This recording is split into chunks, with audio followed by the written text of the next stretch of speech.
Previous meeting में हम लोग ज्योमेट्रिक सीक्वेंस या ज्योमेट्रिक प्रोग्रेशन के बारे में डिस्कशन कर रहे थे और उसको हम लोगों ने डिटेल में पढ़ा था और उससे रिलेटेड हम लोगों ने एग्जाम्पल भी की थी। उसके अलावा हम लोगों ने ज्योमेट्रिक सीक्वेंस की nth टर्म का फार्मूला भी पढ़ा था और ज्योमेट्रिक सीक्वेंस की nth टर्म का फार्मूला था an is equal to a1 into are की पावर n माइनस वन, जिसे हम जो है वो जनरल टर्म भी बोलते हैं ज्योमेट्रिक सीक्वेंस की, जिसको यूज़ करते हैं हम किसी भी ज्योमेट्रिक सीक्वेंस की nth टर्म या कोई सी नंबर वाली टर्म जो है फाइंड आउट कर सकते हैं। उसके अलावा हम लोगों ने एग्जाम्पल नंबर 1 की थी लास्ट लेक्चर में, जिसमें मैं ज्योमेट्रिक सीक्वेंस की कॉमन रेशो आर गिवन थी, फर्स्ट टर्म गिवन थी, उसके अलावा nth टर्म गिवन थी। हमने फाइंड करना था nth टर्म जो है एक्चुअली कौन से नंबर वाली टर्म है इस ज्योमेट्रिक सीक्वेंस की।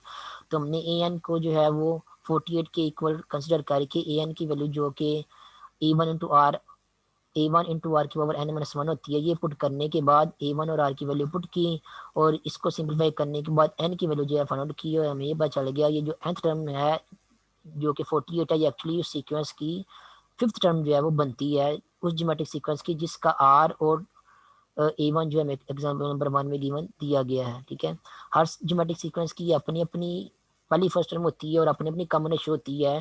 तो जिस ज्योमेट्रिक सीक्वेंस की कॉमन रेशो 2 है और उसकी पहली टर्म जो है वो 3 है, 48 जो है वो सीक्वेंस की पांचवी टर्म जो है वो बनती है। ये हम लोगों ने यहाँ पे फाइंड आउट कर लिया था। उसके बाद नेक्स्ट एग्जाम्पल नंबर 2 हम लोगों ने करनी है find the common ratio. Common ratio means वो जो ज्योमेट्रिक सीक्वेंस में आर इन्वॉल्व हो रहा होता है उसको हम लोगों ने फाइंड आउट करना है। और यहाँ पे ज्योमेट्रिक सीक्वेंस की फर्स्ट टर्म हमें गिवन दी गई है और उसके अलावा nth टर्म हमें गिवन दी गई है जो कि 135 है। उसके अलावा n की वैल्यू भी यहाँ पे गिवन दी गई है, जो nth टर्म है यहाँ पे n की वैल्यू भी हमें गिवन दी गई है, वो क्या है 4 के इक्वल है। तो हमने यहाँ पे क्या करना है, कॉमन रेशो आर जो है उसकी वैल्यू फाइंड आउट करनी है। तो ज्योमेट्रिक सीक्वेंस के बारे में जो भी डाटा दिया गया है उसको यूज़ करेंगे। उसके बाद देखते हैं कि आर की वैल्यू हमारे पास जो है वो क्या आती है। तो नेक्स्ट देखें, ए एन हमें गिवन दिया गया है, A N is equal to है 135। तो हम क्या करेंगे, ए एन का फॉर्मूला यहाँ पे यूज़ करेंगे। ए एन हमें पता है इन जनरल किसकी इक्वल होता है ए वन इंटू आर की पावर n माइनस वन। और ए एन की वैल्यू क्या गिवन दी गई है, ए एन की वैल्यू हमें 135 गिवन दी गई है। तो हम क्या करेंगे, लेफ्ट हैंड साइड पे जो ए एन लिखा हुआ है इसकी जगह लिख देंगे, इसकी जगह 135 इसकी वैल्यू पुट कर देंगे। और उसके अलावा हमें n की वैल्यू भी गिवन दी गई है। तो अगर n की वैल्यू क्या हमारे पास 4 है, तो यहाँ पे जो n माइनस वन इन्वॉल्व हो रहा है यहाँ पे भी हम क्या करेंगे, n की वैल्यू जो है पुट कर देंगे। तो हमारे पास क्या बन जाएगा, एन 4 आर की पावर में 4 माइनस वन बन जाएगा। और उसके अलावा हमें ए वन की वैल्यू भी कैसे में गिवन दी गई है, तो हम क्या करेंगे, यहाँ पे जो ए वन इन्वॉल्व हो रहा है ए वन की वैल्यू भी यहाँ पुट कर देंगे। तो ए वन की वैल्यू हमने 5 यहाँ पे पुट कर दी है। इन दी एंड जो भी हमें इन्फॉर्मेशन गिवन दी गई है इस nth टर्म के फार्मूले में हमें वो इन्फॉर्मेशन पुट कर दी है। ए एन की जगह हम लोगों ने 135 पुट कर लिया, ए वन की जगह हमने ए वन की वैल्यू 5 पुट कर दी है, एन की जगह एन की वैल्यू जो है 4 पुट कर दी है। और इन दी एंड हमें क्या आंसर मिल गया, हमें आंसर मिल गया है 135 is equal to 5 into are की पावर 4 माइनस वन। और हम लोगों ने क्या करना था, हमने आर की वैल्यू जो है फाउंड करनी है। तो यहाँ पे एक ही अननोन बच गया जो कि आर है। तो इस इक्वेशन को सिंप्लीफाई करके हम जो है वो आर की वैल्यू जो है नेक्स्ट फाइंड आउट करते हैं, जो कि है कॉमन रेशियो ज्योमेट्रिक सीक्वेंस की।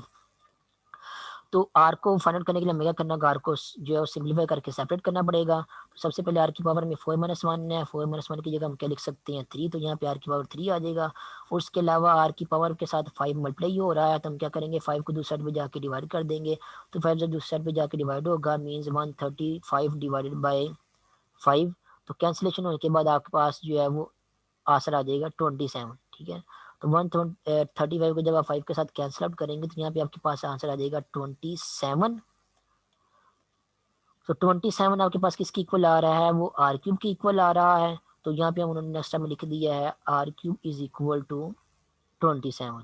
नेक्स्ट अब हम लोगों ने क्या करना है, आर क्यूब की वैल्यू फाइंड करनी है। तो हम क्या करेंगे, यहाँ तो हम ये कर सकते हैं, स्टेप ये कर सकते हैं, दोनों तरफ जो है वो पावर जो है वो 1/3 ले लें। ठीक है, या तो हम ये कर सकते हैं, या फिर एक हम ये कर सकते हैं कि यहाँ पे जो 27 लिखा हुआ है इसको देख लें कि ये किस नंबर की पावर 3 लेने से 27 बन रहा है। 3 पावर इसलिए कह रहा हूँ क्योंकि यहाँ पे आर की पावर 3 लिखा हुआ है और हम लोगों ने आर की पावर आर जो है फाइंड आउट करना है। तो 27 को देखें कि कोई कौन सा नंबर ऐसा है जिसकी पावर 3 लेने से जो है हमें 27 मिलता है। तो 1 की पावर 3 लें तो आपको आंसर जो है वो 1 मिलता है। 2 की पावर 3 लें तो आंसर आपको जो है वो 8 मिलता है। इस तरह अगर आप 3 की पावर 3 लेंगे तो आपको आंसर जो है वो 27 मिलेगा। इसका मतलब 3 की पावर 3 27 की इक्वल होता है।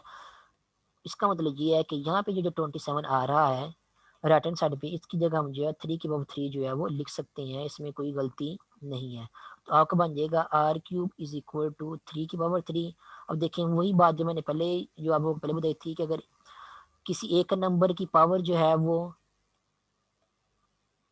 आप लें लेट से अल्फा, उसी नंबर के बाद अगर आप बीटा लें और दोनों नंबर आपस में इक्वल हों तो दोनों नंबर्स की जो पावर होती हैं वो आपस में इक्वल होती हैं। इसी तरह अगर आप जो है कोई दो डिफरेंट नंबर है, डिफरेंट नंबर तो नहीं, आपके पास कोई नंबर है एक अल्फा, उसकी पावर अगर आपने लेट से एन ली है, एक और नंबर है आपके पास लेट से बीटा, उसकी पावर अगर आपने एन ली है और दोनों नंबर्स की पावर लेने के बाद आंसर आपके पास जो है वो आंसर इक्वल आ रहा है, इसका मतलब ये जिन नंबर की आपने पावर सेम ली है वो नंबर्स भी आपस में क्या होंगे, इक्वल होंगे। तो यहाँ पे देखें आर की पावर 3 किसकी इक्वल आ रहा है, 3 की पावर 3 की इक्वल आ रहा है, और आर की पावर पावर में भी 3 ही आ रहा है, 3 की पावर में भी 3 आ रहा है। इसका मतलब ये जो जिसकी पावर हम लोगों ने 3 ली है, आर की पावर 3 ली है, और यहाँ पे जिसकी पावर 3 ली है, 3 की पावर 3 ली है, ये दोनों नंबर्स क्या होंगे, ये दो नंबर भी क्या होंगे, आपस में इक्वल होंगे। तो यहाँ पे फिर दोनों नंबर इक्वलिटी में जो दोनों साइड्स हैं उनको कंपेयर करेंगे तो हमें पता चल जाएगा कि आर की वैल्यू यहाँ पे किसकी इक्वल आ रही है, आर की वैल्यू यहाँ पे 3 की इक्वल आ रही है। ठीक है, तो यहाँ पे रियल रूट्स इसलिए लिखा हुआ है क्योंकि आर की पावर 3 इज इक्वल टू 3 की पावर 3 आपके पास 3 डिग्री की एक इक्वेशन है। इसको वैसे अगर आप डिटेल में ओपन करके सिंपलीफाई करेंगे, सॉल्व करेंगे, तो आपको आर की 3 वैल्यूज मिलेंगी, इनमें से एक रियल वैल्यू होगी और एक दो बाकी दो जो है वो कम्प्लेक्स नंबर होंगे। क्योंकि हम जो है रियल सीक्वेंसेस के बारे में डिस्कशन कर रहे हैं, हमें से रियल जो है रूट ही चाहिए थी, इसलिए हमने जो है वो आसान वे से जो है इस इक्वेशन को सॉल्व करके कंपेरिजन करके रियल नंबर्स का कंपैरिजन करके हमने यहाँ पे आर की वैल्यू जो है फाइंड कर ली है। आर की वैल्यू यहाँ पे आपकी किसकी इक्वल आती है, आर की वैल्यू यहाँ पे 3 की इक्वल बन जाती है।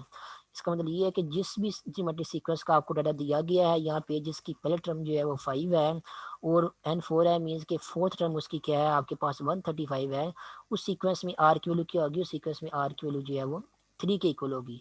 आप चाहे तो इसको चेक भी कर सकते हैं, पहले टर्म किसके इक्वल है, पहले टर्म जो है आपके पास A1 5 के इक्वल है, और दूसरा टर्म अगर आप लोगों ने ज्योमेट्रिक सीक्वेंस की फाइंड आउट करनी है तो वो कैसे करते हैं, पहले टर्म को जो है वो आर के साथ मल्टीप्लाई करते हैं तो आपको दूसरा मिल जाती है। आर की वैल्यू हमारे पास क्या आई है, आर की वैल्यू हमारे पास 3 की इक्वल आई है, तो हम क्या करेंगे, यहाँ पे जो आर की वैल्यू आई है इस आर की वैल्यू को जो है वो पहले टर्म के साथ मल्टीप्लाई करेंगे तो हमें क्या मिलेगा, ज्योमेट्रिक सीक्वेंस की दूसरी टर्म मिल जाएगी।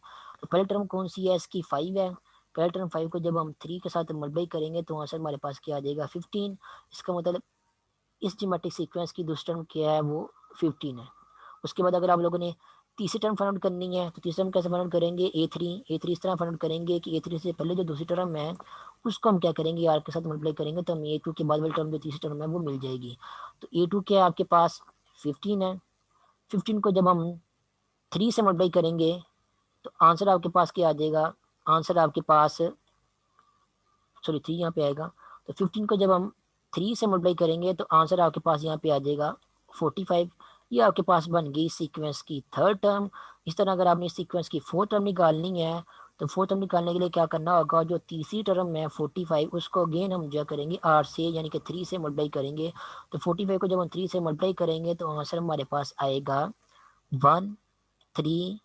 अब मल्टीप्लाई करके चेक कर सकते हैं ये किसका आंसर आया है, फोर्थ टर्म का आंसर आया है। ठीक है, और क्वेश्चन में भी देख लें आपको फोर्थ टर्म कौन सी दी गई है, A N is equal to 35 N is equal to 4 है, मीन्स आपके पास क्वेश्चन में भी आपको जो है वो फोर्थ टर्म जो है वो 135 ही दी गई है। इसका मतलब हमारा आंसर जो है वो आर की वैल्यू जो है वो सही आई है। हमने उस आर की वैल्यू को यूज करते हुए अपने फोर्थ टर्म खुद से भी निकाल लिया तो हमारे भी फोर्थ टर्म जो है वो 135 ही आ रही है। इसका मतलब हमारा आंसर जो इन दी एंड क्या आया है वो सही ही आया है। तो आप इस तरह टर्म्स निकाल के चेक भी कर सकते हैं कि आपका आंसर जो है सही आया नहीं आया। लेकिन अगर आपने कैलकुलेशन सही किया तो आपको चेक करने की जरूरत नहीं है कि आपका आंसर सही आया नहीं आया। वेरिफिकेशन जो है समटाइम जो है मुश्किल हो जाती है करनी, लेकिन अगर आप वेरिफिकेशन करते हैं तो आपको जो है वो ज़्यादा अच्छे तरीके से समझ आएगा कि वाकई आप सही कैलकुलेशन कर रहे हैं, आपका आंसर जो है वो सही आया है। उसके बाद नेक्स्ट है एग्जाम्पल नंबर 3। एग्जाम्पल नंबर 3 में क्या कहा हुआ है, जियोमेट्रिक सीक्वेंस या जियोमेट्रिक प्रोग्रेशन की सिक्स टर्म जो है वो फाइंड आउट करें। ठीक है, हमें पता है कि जियोमेट्रिक सीक्वेंस की एन टर्म का फार्मूला क्या होता है, वो है A N is equal to A1 into are की पावर n-1। तो nth टर्म के फार्मूले को या जनरल टर्म के फार्मूले को यूज करते हुए जियोमेट्रिक सीक्वेंस की हम उस सीक्वेंस की कोई सी भी नंबर वाली टर्म जो है फाइंड आउट कर सकते हैं। हमें उसके लिए क्या पता होना चाहिए, हमें उसके लिए एक तो उस सीक्वेंस की पहली टर्म यानी कि A1 का पता होना चाहिए और उसके अलावा R का पता होना चाहिए। अगर हमें किसी ज्योमेट्रिक सीक्वेंस में A1 और R का पता है तो हम उस सीक्वेंस की कोई सी भी नंबर वाली टर्म जो है फाइंड आउट कर सकते हैं। ठीक है, तो हमें उन्होंने 6 टर्म फाइंड आउट करने के लिए कहा है इस ज्योमेट्रिक सीक्वेंस की। ठीक है, हमने 6 टर्म फाइंड आउट करने के लिए nth टर्म का फार्मूला लगाना होगा। nth टर्म का फार्मूला लगाने के लिए हमें A1 और R की वैल्यू पता होना चाहिए। देखते हैं हमें जो ज्योमेट्रिक सीक्वेंस दी गई है उसमें A1 और R जो है वो किसकी इक्वल होता है। ये आपके पास ज्योमेट्रिक सीक्वेंस है। ठीक है, इसमें अगर आप A1 देखें तो A1 यानी कि फर्स्ट टर्म आपके पास कौन सी आ रही है, फर्स्ट टर्म हमारे पास आ रही है 4, तो यहाँ पे A1 की वैल्यू आपके पास आ जाएगी 4। उसके बाद नेक्स्ट हमें आर की वैल्यू भी चाहिए, तो ज्योमेट्रिक सीक्वेंस में हमें आर की वैल्यू जो हम कैसे वैल्यू मिलती है, आर की वैल्यू हमें इस तरह मिलती है कि उस ज्योमेट्रिक सीक्वेंस की कोई सी भी दो कंजक्टिव टर्म लें, उसमें से किसी एक टर्म को उससे पीछे वाले टर्म से डिवाइड करेंगे तो हमें आर की वैल्यू जो है वो मिल जाएगी। तो फॉर एग्जाम्पल यहाँ पे अगर आप 4 और 8 ये दो कंजक्टिव टर्म लेते हैं तो 8 को जब आप 4 से डिवाइड करेंगे तो आपको वहाँ से मिलेगा 2, इसका मतलब आर की वैल्यू क्या है 2 है। उसके अलावा अगर आप जरूरी नहीं है कि 4 और 8 से जो है वो आर की वैल्यू निकाल लें, आप ये जो दो कंजक्टिव लिखी हैं इनको भी यूज़ करके आर की वैल्यू निकाल सकते हैं। अगर आप 16 को जो है वो 8 से डिवाइड करेंगे तो 8 से डिवाइड करने के बाद आपको आंसर अगेन 2 मिलेगा।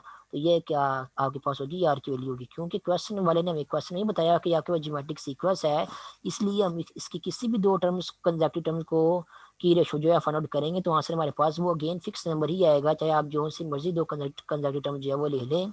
तो हम क्या करेंगे, एक वक्त हम एक ही दो कंजक्टिव टर्म लेके आर की वैल्यू निकाल लेंगे, बाकियों से नहीं निकाल के चेक नहीं करेंगे, क्योंकि हमें यहाँ पे चेक करने की जरूरत नहीं है।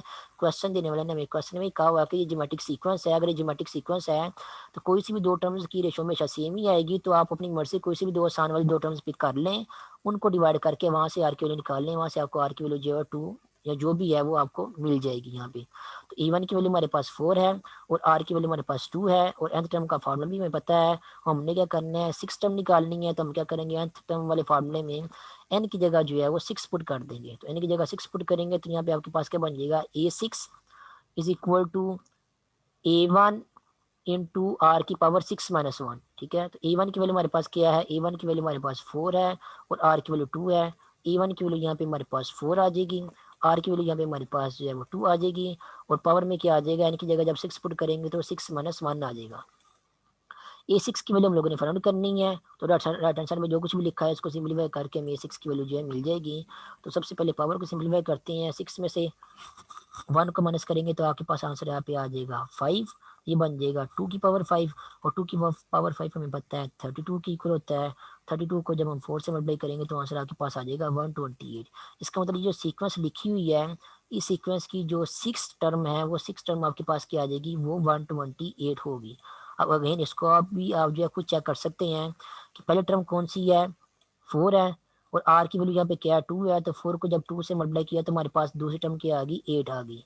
उसके बाद दूसरी टर्म क्या है हमारे पास 8 है और हम लोग हम क्या करें 8 को अगर अगेन आर से मल्टीप्लाई करें तो हमारे यानी कि 2 से मल्टीप्लाई करें तो हमारे पास तीसरी टर्म जो है वो 16 आ जाएगी। उसके बाद तीसरी टर्म हमारे पास 16 है, हम लोगों ने फोर्थ टर्म फाइंड आउट करनी है, तो हम क्या करेंगे 16 को अगेन जो है वो 2 से मल्टीप्लाई करेंगे तो हमारे पास जो है वो फोर्थ टर्म जो है मिल जाएगी। 16 को जब 2 से मल्टीप्लाई करेंगे तो आंसर हमारे पास आएगा 32, तो हमें जो है फोर्थ टर्म जो है वो 32 वो भी मिल जाएगी। उसके बाद नेक्स्ट फिफ्थ टर्म है, फिफ्थ टर्म को अगर आप लोगों ने मेलट करना है तो क्या करेंगे, इस 32 को अगेन जो है वो 2 से मल्टीप्लाई करेंगे तो हमारे पास जो है वो फिफ्थ टर्म भी आ जाएगी। तो जब 32 को 2 से मल्टीप्लाई करेंगे तो आंसर हमारे पास आ जाएगा 64, ये आपके पास आ जाएगी फिफ्थ टर्म इस सीक्वेंस की। और सिक्स टर्म निकालनी है तो हम क्या करेंगे 64 को जो है वो अगेन 2 से मल्टीप्लाई करेंगे तो हमें सीक्वेंस की सिक्स टर्म जो है यानी कि 128 मिल जाएगी। देख लें आपने टर्म्स बारी बारी निकालने के बाद भी चेक कर लिया है कि बारी बारी निकालने के बाद भी आपका आंसर जो है सिक्स टर्म का 128 ही आ रहा है। और जनरल टर्म का फॉर्मूला यूज करते हुए आप लोगों ने आंसर निकाल लिया, जनरल टर्म का फॉर्मूला निकालने की यूज करने के बाद ही आपका आंसर जो है सिक्स टर्म का 128 ही आ रहा है। तो आप लोगों ने क्या करना है, आप लोगों ने इस तरह बारी बारी टर्म्स निकाल के कोई सी भी नंबर वाली टर्म नहीं निकालनी, क्योंकि फॉर एग्जांपल अगर आपसे कहा जाए सिक्स टर्म की बजाय अगर आपसे यहाँ पे यह कहा जाए कि 20वीं टर्म निकाल लो, तो आप क्या करोगे बारी बारी निकालते निकालते 20 टर्म निकालोगे, इस तरह तो आपका क्वेश्चन जो बहुत ज़्यादा लेंथी हो जाएगा। तो आपने जस्ट nth टर्म वाला फार्मूला यूज करना है। 20वीं टर्म अगर आपने निकालनी है तो n की जगह यहाँ पे 20 पुट करोगे, यहाँ पे 20 की पावर यहाँ पे आर की पावर जो है 20 - 1 आएगा इतना ऐसा ही सिंप्लीफाई करोगे तो आपको 20वीं टर्म कहाँ से भी जो मिल जाएगा। तो इतनी सी कैलकुलेशन करने से आप जो है कोई सी भी नंबर वाली टर्म जो है निकाल सकते हैं। आपको सारी की सारी टर्म जो है बारी बारी निकालने की जरूरत नहीं है। लेकिन हाँ, अगर आपने वेरिफिकेशन करनी है तो वेरिफिकेशन जैसे भी मैंने थोड़ी देर पहले की है, आप उस तरह वेरिफिकेशन कर सकते हैं कि बारी बारी जो है कुछ टर्म निकाल के देख लें कि वाकई आपकी जो 6 टर्म जो कि अभी हमने निकाली है 1 to 88, यहाँ से अगर हम बाई बाई सिस्टम निकालने साइड टर्म निकालने के बाद वो भी 128 आती है, नहीं आती तो वो भी 128 ही आई है, तो ये हमारी वेरिफिकेशन भी हो गई है। लेकिन याद रखें, सोल्यूशन में वेरिफिकेशन करना ये सोल्यूशन का ऐसा नहीं होता। आप अपनी मर्जी से अगर वेरिफिकेशन करना चाहते हैं तो ठीक है, अदरवाइज आप लोग ने अगर आप लोगों को लगता है कि आपने कैलकुलेशन जो सही की है तो आप लोगों का क्वेश्चन जो है वहीं पे ख़त्म हो जाएगा। ठीक है, तो 120 हमने वैसे वेरीफाई कर लिया कि हमारा आंसर जो है वो सही आ रहा है। ठीक है, कि इस सीक्वेंस जिस सीक्वेंस की पहले टर्म 4 है और जिसमें आर जो 2 की इक्वल आ रहा है, उस सीक्वेंस की जो 6 टर्म है वो 128 ही बनती है। वो ये ज्योमेट्रिक सीक्वेंस की बात हो रही है। उसके बाद नेक्स्ट एग्जाम्पल नंबर 4 है। एग्जाम्पल नंबर 4 में क्या कहते हैं, find the positive ninth term. कह रहा है कि नाइन्थ टर्म फाइंड आउट करनी है ज्योमेट्रिक सीक्वेंस की, और जो पॉजिटिव टर्म होगी वो वाली फाइंड आउट करनी है। इसका ये कैलकुलेशन में हो सकता है आपको आंसर में जो है नेगेटिव टर्म नेगेटिव आंसर में आ जाए, तो आप लोगों ने जो है जस्ट पॉजिटिव टर्म जो है फाइंड आउट करनी है। किस ज्योमेट्रिक सीक्वेंस की पॉजिटिव टर्म फाइंड आउट करनी है, उस सीक्वेंस की नाइन्थ टर्म जो है वो उस ज्योमेट्रिक सीक्वेंस की नाइन्थ टर्म जो है फाइंड आउट करनी है जिस ज्योमेट्रिक सीक्वेंस की थर्ड टर्म जो है वो 8 है और सेवन्थ टर्म जो है वो 128 है। अब हमें पता है कि अगर हम ज्योमेट्रिक सीक्वेंस की nth टर्म का फार्मूला यूज़ करें नाइन्थ टर्म फाइंड आउट करने के लिए, तो नाइन्थ टर्म का फार्मूला क्या होता है, A1 इंटू आर की पावर n-1। इस n टर्म के फार्मूले को यूज़ करते हम कोई से भी नंबर वाले टर्म जो है ज्योमेट्रिक सीक्वेंस की फाइंड आउट कर सकते हैं।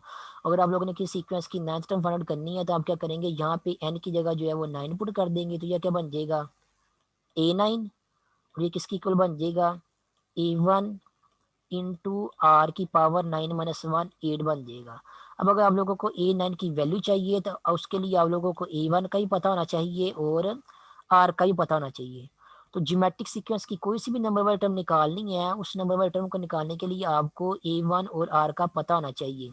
तो प्रीवियस एग्जांपल में हमें जो एग्जांपल नंबर 4 की है हम लोगों ने, सॉरी एग्जांपल नंबर जो 3 की है हम लोगों ने, उसमें देखें तो उसमें हमें A1 की वैल्यू गिवन दी गई थी 4 और आर की वैल्यू हमने खुद से निकाल ली थी आसानी से। ये जो एग्जांपल नंबर 4 है इसमें वो अब उन्होंने हमें नाइन्थ टर्म फाइंड आउट करने के लिए कहा गया है, और ना ही उन्होंने हमें A1 की वैल्यू दी है और ना ही उन्होंने हमें सीक्वेंस दी है जिससे हम आसानी से जो है वो आर की वैल्यू जो है फाइंड आउट कर सकें। जो कुछ भी दिया गया अब हमने उसी को यूज़ करना है, और उसको यूज़ करते हमने सबसे पहले A1 और आर की वैल्यू फाइंड आउट करनी है। जब हमें A1 और आर की वैल्यू मिल जाएगी तो फिर हम जो है nth टर्म के फार्मूले को यूज़ करते हुए नाइन्थ टर्म का आंसर भी जो है वो निकाल लेंगे, और जो भी होगा हमें nth टर्म के फार्मूले से पता चल जाएगा। तो हमारा फिर पहला टारगेट ये है कि नाइन्थ टर्म निकालने के लिए हमारा पहला टारगेट ये होगा कि हमें जो इन्फॉर्मेशन दी गई है, जो गिवन डाटा दिया गया है, उसको यूज़ करते हम जो है वो A1 और आर की वैल्यू जो है पहले फाइंड आउट करेंगे। और गिवन डाटा क्या है हमारे पास, थर्ड टर्म जो है वो 8 के इक्वल है। अब थर्ड A3 8 के equal means a general term के फार्मूले को अगर आप देखें तो general according to general term वाला फार्मूला कि A3 जो है वो किसके इक्वल होता है, A1 इंटू आर की पावर 3-1 मीन्स कि आर की पावर 3-1 क्या होगा, 2 होगा। तो A3 किसके इक्वल होता है, A1 इंटू आर के स्केयर के इक्वल होता है। इसलिए हम यहाँ पे हम क्या करेंगे, ये जो A3 इज इक्वल टू 8 था, यहाँ पे A3 की जगह हम क्या पुट कर देंगे, A3 की जगह हम यहाँ पे A1 इंटू आर स्केयर जो है वो ये पुट कर देंगे। ये किसके इक्वल है, ये 8 के इक्वल है। इसी तरह आपको क्वेश्चन में ये भी गिवन है A7 इज इक्वल टू 128। हम क्या करेंगे, पहले लिखेंगे A7 इज इक्वल टू 128, और यहाँ पे जो A7 आ रहा है इसकी जगह हम क्या करेंगे, इसकी जगह जनरल टर्म का फार्मूला यूज करते हैं ज्योमेट्रिक सीक्वेंस की, यहाँ पुट कर देंगे A1 इंटू आर की पावर 7-1 यानी मीन्स कि आपका बन जाएगा A1 इंटू आर की पावर 6 बन जाएगा, और ये किसकी इक्वल है, 128 के इक्वल है। तो यहाँ पे आपको जो है वो दो इक्वेशन जो है वो मिल जाएंगी। पहली इक्वेशन आपके पास इक्वेशन नंबर 1 है, दूसरी इक्वेशन आपके पास इक्वेशन नंबर 2 है। दोनों इक्वेशन में दो अननोन इन्वॉल्व हो रहे हैं, A1 और आर। तो हम क्या करेंगे, इन दोनों इक्वेशन को जो है कंबाइनली जो है वो सॉल्व करेंगे, और सॉल्व करने के बाद जो है हम इन दोनों इक्वेशन में जो अब हम क्या करेंगे, इन दोनों इक्वेशन को कंबाइनली सॉल्व करेंगे और सॉल्व करने के बाद जो इन दोनों इक्वेशन में जो अननोन्स E1 और आर इन्वॉल्व हो रहे हैं उनकी वैल्यूज फाइंड आउट करेंगे, ताकि इन दी एंड हम जो है nth टर्म वाला फार्मूला यूज करते हुए 9th टर्म जो है फाइंड आउट कर सकें। अब हम लोगों ने क्या करना है, इन दोनों इक्वेशन को कंबाइनली सॉल्व करना है। तो सबसे पहले क्या करेंगे, कोशिश करेंगे कि इन दोनों को आपस में इस तरह डील करें कि डील करने के बाद इनमें से जो एक अननोन जो है वो खत्म हो जाए। अगर एक अननोन खत्म हो गया तो दूसरे अननोन की वैल्यू जो है फाइंड आउट करना जो है वो आसान हो जाएगा। अब देखिए A1 और R दोनों आपस में मल्टीप्लाई हो रहे हैं, यहाँ पे भी A1 और R की पावर आपस में मल्टीप्लाई हो रही हैं। और A1 जो है दोनों में क्या सेम सेम आ रहा है, यहाँ पे R की पावर 2 आ रही है, यहाँ पे R की पावर जो है 6 आ रही है। लेकिन A1 जो है वो अकेला अकेला सेम सेम ही आ रहा है दोनों इक्वेशन में। तो यहाँ पे हम लोगों ने क्या करना है, डिवाइड करना है इक्वेशन 2 को इक्वेशन 1 के साथ। तो जब इक्वेशन 2 को इक्वेशन 1 से साथ डिवाइड करेंगे, इसका मतलब ये है कि उनकी करस्पॉन्डिंग साइड को उनकी करस्पॉन्डिंग साइड से डिवाइड करना है। मीन्स इक्वेशन नंबर 2 की जो लेफ्ट हैंड साइड है ये वाली, उसको इक्वेशन नंबर 1 की जो लेफ्ट हैंड साइड है उससे डिवाइड कर देना है। ठीक है, इस तरह जो इक्वेशन नंबर 2 की राइट हैंड साइड है 128, उसको जो है इक्वेशन नंबर 1 की राइट हैंड साइड 8 के साथ जो है वो डिवाइड कर देना है। तो ये हम लोगों ने क्या किया है, इक्वेशन नंबर 2 को जो है वो इक्वेशन नंबर 1 के साथ जो है वो डिवाइड कर दिया है। ठीक है, और डिवाइड करने के बाद नेक्स्ट कैंसिलेशन करेंगे। ये वाला A1 जो है इस A1 के साथ कैंसिल हो जाएगा, कैंसिल आउट हो जाएगा। और डिवाइड करने का हमारा हमें ये फायदा होगा कि A1 जो है वो खत्म हो जाएगा। हम फिर जो है वो इस डिवीजन को सॉल्व करते हुए R की वैल्यू जो है फाइंड आउट कर सकते हैं। ठीक है, उसके बाद जब 8 को जो है वो 128 के साथ कैंसिल आउट करेंगे तो आपको यहाँ पे आंसर मिल जाएगा 16। ठीक है, तो यहाँ पे और R की पावर 2 जो है, R की पावर 2 जो है R की पावर 6 के साथ कैंसिल आउट होगी, तो यहाँ पे आपके पास क्या आंसर मिल जाएगा, आप यहाँ पे आपके पास आंसर जो है वो 4 मिल जाएगा। अब ये कैंसिलेशन कैसे हुई है, पावर की है, आपको साइड पे जा करके बता दो ताकि आपको समझ आ जाए। ऊपर लिखा हुआ है R की पावर 6 और नीचे लिखा हुआ है R की पावर 2।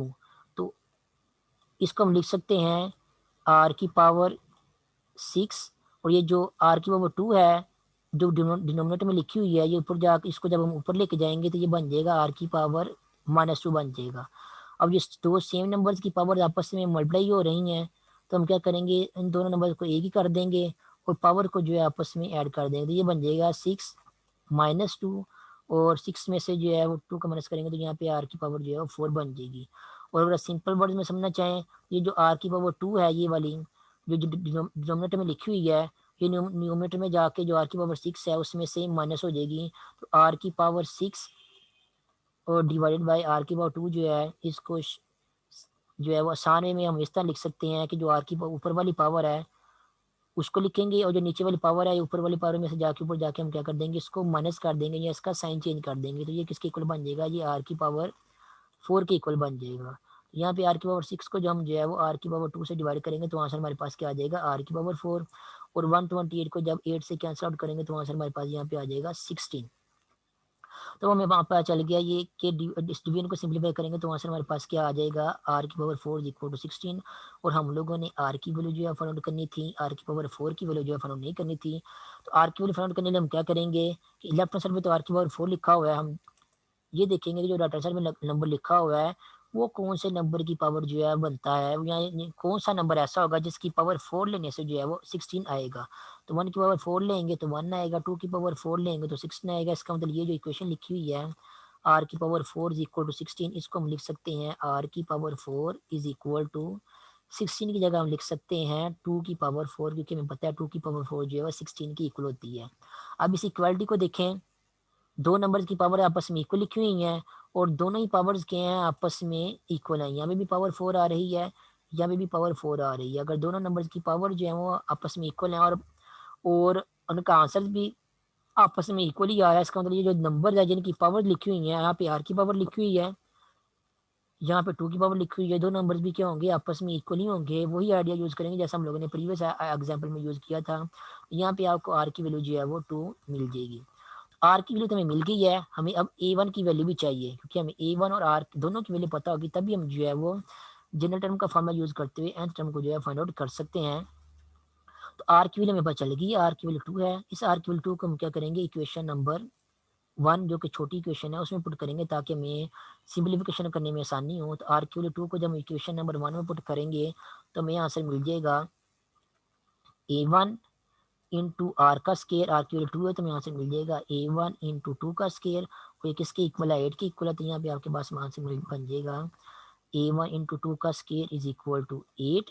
2 का स्केयर किसके इक्वल होता है, 2 का स्केयर आपके पास 4 के इक्वल होता है, तो ये आपके पास बन जाएगा, यहाँ पे आपके पास बन जाएगा 4 into A1 is equal to 8। उसके बाद नेक्स्ट क्या करेंगे, इस 4 को जो है दूसरी साइड पे जाके डिवाइड कर देंगे, ठीक है। या भी जब 4 को दूसरी साइड पे जाके डिवाइड कर देंगे तो आपको ए की वैल्यू मिल जाएगी 8/4। 8 को जब 4 से कैंसिल आउट करेंगे तो आपको आंसर मिल जाएगा 2। तो यहाँ पे आपको सिंप्लीफिकेशन करने के बाद जो है वो ए की वैल्यू 2 मिल जाएगी। तो अब हम ए की वैल्यू भी पता है, आर की वैल्यू पता है, अब हम जो है वो nth टर्म वाला फार्मूला जो है वो यूज़ कर सकते हैं ज्योमेट्रिक सीक्वेंस का, और उसको यूज़ करके हम जो है वो जो 9th टर्म हमें फाइंड आउट करने के लिए कही गई है उस 9th टर्म का आंसर भी हम जो है वो इवेल्युएट कर सकते हैं। तो nth टर्म वाले फार्मूले में हम यहाँ पे क्या करेंगे, ये जो n इनवॉल्व हो रहा है यहाँ पे n की जगह जो है हम 9 पुट कर देंगे तो हमें 9th टर्म की वैल्यू जो है मिल जाएगी। तो n की जगह हम यहाँ पे 9 पुट करेंगे तो हमें मिलेगा यहाँ पे A9 is equal to A1 into are की पावर 9 - 1, जिसको हम जो है डायरेक्टली जो है वो 8 भी लिख सकते हैं। तो ये आपके पास 9 टर्म वाला का आंसर बन जाएगा A1 इंटू आर की पावर 8। और ये जो है यहाँ पे लिखा हुआ है सोल्यूशन में A1 इंटू आर की पावर 8, ये आपके पास 9th टर्म है ज्योमेट्रिक सीक्वेंस की। A1 की वैल्यू भी हमें पता है वो 2 की इक्वल है, आर की वैल्यू भी हमें पता है वो 2 की इक्वल है। दोनों की वैल्यू यहाँ पे यूज़ करेंगे, A1 की जगह पे 2 आएगा, आर की जगह पे 2 आएगा, और आर की पावर क्या है 8 है, तो आर की पावर 8 आ जाएगी। अब जो है वो 2 की पावर 8 इवेल्यूट करेंगे और 2 की पावर 8 को जो है वो 2 के साथ मल्टीप्लाई करेंगे तो आपको आंसर जो है वो 512 जो है वो आपको आंसर में मिल जाएगा। तो ये आपके पास उस सीक्वेंस की 9th टर्म का आंसर जो कि हमें फाइंड आउट करने के लिए कहा गया था। क्वेश्चन को अगेन फिर से एक बार देख लें, आपको ज्योमेट्रिक सीक्वेंस की 9th टर्म जो है फाइंड आउट करने के लिए कहा गया था, और किसी भी सीक्वेंस की कोई सी भी नंबर वाली टर्म फाइंड आउट करनी होता है हमें उसके लिए A1 और आर की वैल्यू जो है वो पता होनी चाहिए। किसी भी ज्योमेट्रिक सीक्वेंस की अगर आपने कोई सी भी नंबर वाली टर्म पता करनी है तो उसके लिए हमें A1 और आर की वैल्यू पता होना चाहिए। लेकिन क्वेश्चन में हमें A1 और आर की वैल्यू जो है डायरेक्टली गिवन नहीं दी गई थी, हमें A3 की वैल्यू दी गई थी और A7 की वैल्यू गिवन दी गई थी। तो हमने क्या किया, थर्ड टर्म जो कि A3 है उसको जो गिवन दी गई थी उसको यूज़ करते हुए एक इक्वेशन बनाई, उसके बाद जो 7th टर्म है उसको यूज़ करते हुए एक इक्वेशन बनाई, और इन दोनों इक्वेशन को कंबाइनली सॉल्व करके आर और A1 उनकी वैल्यू फाइंड आउट की। जब आर और A1 की वैल्यूज फाइंड आउट हमें मिल गई तो nth टर्म का फार्मूला यूज़ करते हुए हम लोगों ने जो 9th टर्म थी उसकी वैल्यू भी जो है वो फाइंड आउट कर ली इन दी एंड। उसके बाद नेक्स्ट आते हैं एक्सरसाइज के क्वेश्चन की तरफ। एक्सरसाइज आपके पास है 7.4, और 7.4 में 7.4 है या 7.3 है। एक्सरसाइज आपके पास है 7.3। 7.3 का अगर आप पहला क्वेश्चन देखें तो उसमें क्या कहा हुआ है कि ज्योमेट्रिक सीक्वेंस की 10th टर्म जो है वो फाइंड आउट करें, जैसे भी हम लोगों ने एग्जांपल में जो है वो 9th टर्म फाइंड आउट की है। और उसके अलावा क्वेश्चन में गिवन क्या दिया गया है, गिवन में ये दिया गया है कि उस ज्योमेट्रिक सीक्वेंस की फर्स्ट टर्म जो है वो क्या है 1/28 है। मीन्स A1 आपको यहाँ पे गिवन दिया गया है, A1 है आपके पास 1/128, और कॉमन रेशियो आपको दी गई है 2। कॉमन रेशियो मीन्स आर की वैल्यू आपको गिवन दी गई है, आर की वैल्यू आपको 2 गिवन दी गई है, और A1 की वैल्यू आपको जो है 1/128 गिवन दी गई है। आप लोगों ने 10th टर्म फाइंड आउट करनी है, तो क्या करें, ज्योमेट्रिक सीक्वेंस की nth टर्म का फार्मूला लगाएं। an हमें पता है किसकी इक्वल होता है, an इज इक्वल टू है A1 इंटू आर की पावर n-1। हमने कौन सी टर्म फाइंड आउट करनी है, 10 टर्म फाइंड आउट करनी है, तो n की जगह अगर 10 पुट करेंगे तो यहाँ पे आपके पास आएगा A10 is equal to A1 into are की पावर n-1। n आपके पास 10 है तो आर की पावर n-1 में आर की पावर में आपके पास 10-1 यानी कि 9 आ जाएगा, ठीक है। अब हम लोगों ने 10th टर्म जो है फाइंड आउट करनी है, और A1 जो है उसकी वैल्यू भी क्वेश्चन में गिवन दी गई है, और आर जो है उसकी वैल्यू भी क्वेश्चन में गिवन दी गई है, यानी कि वैल्यूज पुट करें, सिंप्लीफाई करें, कैंसिलेशन वगैरह करें, इन दी एंड आपको 10th टर्म जो है उसका आंसर जो है मिल जाएगा। ये एग्जाम्पल की तरह है, एग्जाम्पल मैंने आपको करवाई हुई, आप उस वे को फॉलो करते हुए फाइंड आउट कर सकते हैं 10th टर्म को। और क्वेश्चन नंबर 2 भी बिल्कुल इसी तरह है, ज्योमेट्रिक सीक्वेंस की 5th टर्म जो है वो फाइंड आउट करनी है। उसकी पहली टर्म जो है -2 है, मीन्स A1 आपके पास क्या है -2 है, ये क्वेश्चन में गिवन है, और कॉमन रेशियो जो क्या है R है वो उसकी वैल्यू भी आपको क्वेश्चन में 3 जो है वो गिवन दी गई है, और लोगों ने जनरल टर्म का फॉर्मूला यूज करते हुए 5th टर्म जो है वो इवेलुएट कर लेनी है। तो क्वेश्चन नंबर 1 और क्वेश्चन नंबर 2 बिल्कुल एक जैसे ही हैं, ये भी आप लोगों ने खुद ही सॉल्व करना है। उसके बाद नेक्स्ट एग्जाम्पल नंबर है, सॉरी क्वेश्चन नंबर है 3 आपके पास।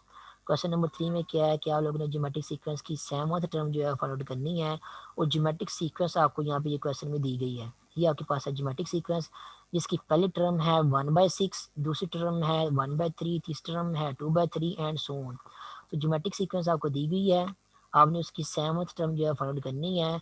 पहली टर्म इसकी क्या है, इसकी फर्स्ट टर्म है आपके पास 1/6।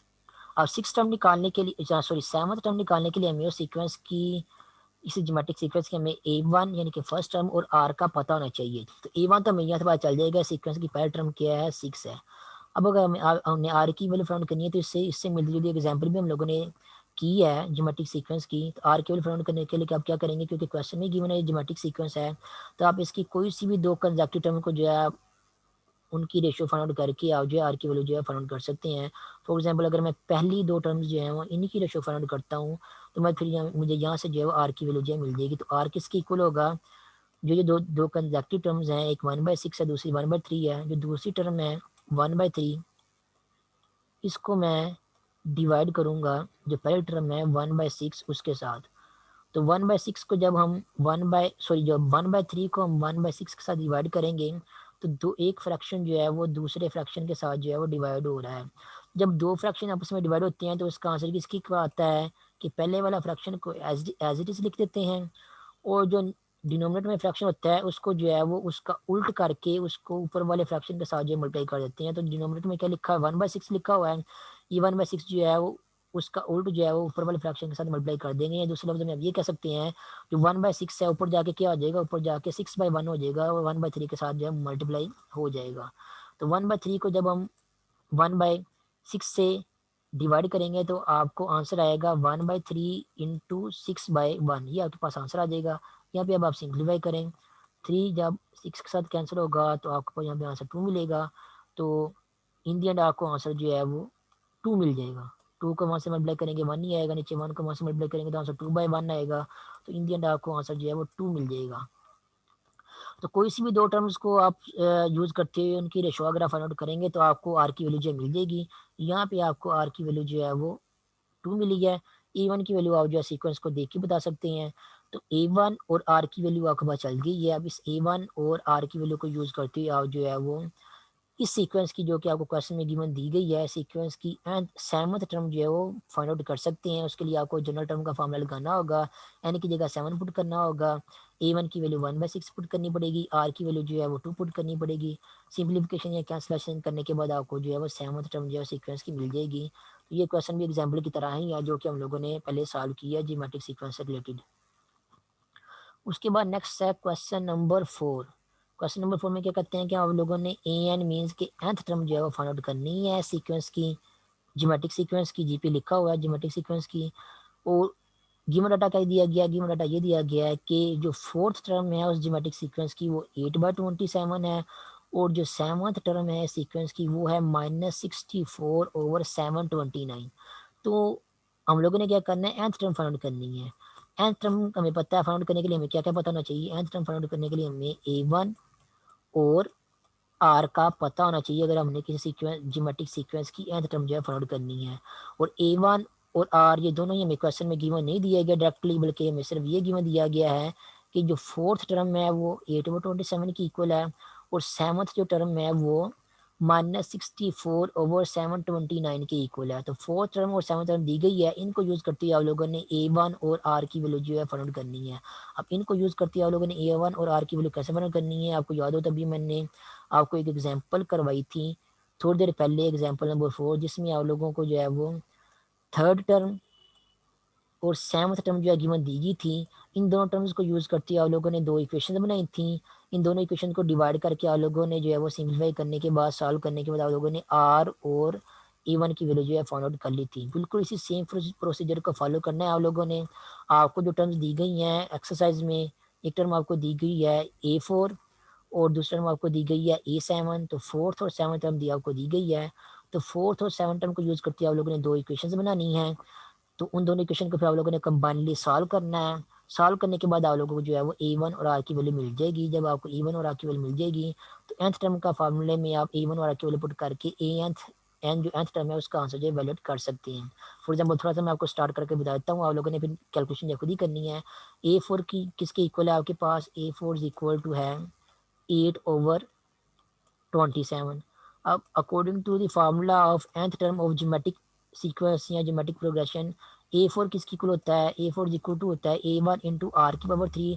तो यहाँ पे जो A4 लिखा हुआ है इसकी जगह हम लिख देंगे A1 इंटू आर की पावर 3, और ये किसके इक्वल होगा, ये इक्वल टू होगा 8/27। ये आपके पास पहली इक्वेशन बन जाएगी, इसको इक्वेशन नंबर 1 का नाम दे देंगे जैसे हम लोगों ने एग्जांपल में किया था।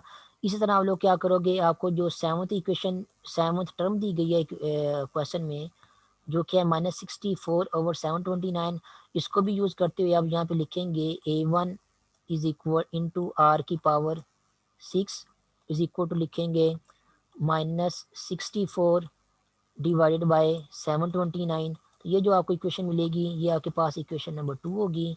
इन दोनों इक्वेशन को जो है आपने कंबाइनली सॉल्व करना है। कंबाइनली सॉल्व करने के बाद A1 और आर की वैल्यू निकालनी है। A1 और आर की वैल्यू जब आपको मिल जाएगी तो nth टर्म का वाला फार्मूला यूज़ करते हुए आप जो है वो जियोमेट्रिक सीक्वेंस की nth टर्म जो है जो क्वेश्चन नंबर 4 में आपको दी गई है या डिस्कस हो रही है उसकी आपको nth टर्म का फार्मूला जो है उसकी nth टर्म जो है वो मिल जाएगी। तो यहाँ पे आप लोगों ने A1 और आर की वैल्यू जो है पुट कर देनी है इन दो इक्वेशन को सॉल्व करने के बाद। तो आज की मीटिंग का टाइम ख़त्म हो गया, फिर बाकी फिर नेक्स्ट मीटिंग में करते हैं।